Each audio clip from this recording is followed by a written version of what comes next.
All right, today's gospel reading is from Matthew chapter 4, verses 12 through 17. As always, I'll be doing the explanation according to the Blessed Theophylact, who is an archbishop from the Ohrid region of Bulgaria from the 11th century.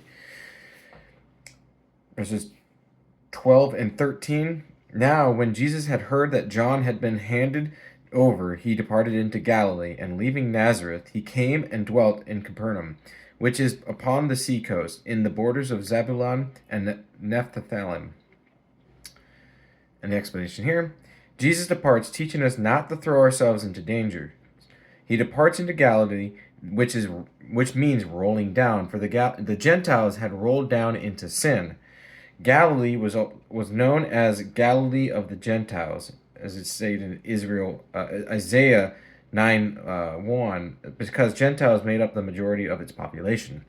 He dwells in Capernaum, which means house of comfort and consolation, because Christ came down from heaven to make the Gentiles the house of comfort of the Comforter. Zabulon means nocturnal, and Nephthalim is a broadening. The life of the Gentiles, therefore, was both dark and broad, for they were not walking the narrow way, but the way leading to destruction, as Matthew says in chapter 7, verse 13.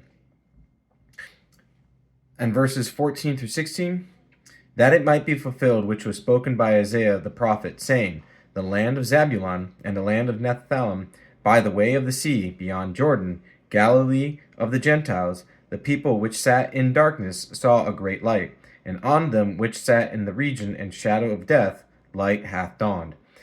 An explanation here: by the way of the sea means which is situated along the road of the sea. The great light is the gospel, for the law too was a light, but a small one. The shadow of death is sin, for the sin is the likeness and silhouette of death. Just as death overpowers the body, so too does sin overpower the soul. The light has dawned on us, for we were not seeking it, but it appeared to us as if it were pursuing us. And verse 17, from that time Jesus began to preach and to say, repent, for the kingdom of heaven is at hand. And the explanation there: from the time of John was arrested, Jesus began to preach. For Jesus waited for John to first bear witness to him and to prepare the way for him, in the same manner in which the servants make preparations for their masters. Being equal to the Father, the Lord also had John as a prophet, just as God the Father had the prophets who were before John. Yet in truth, these were the prophets of both the Father and the Son.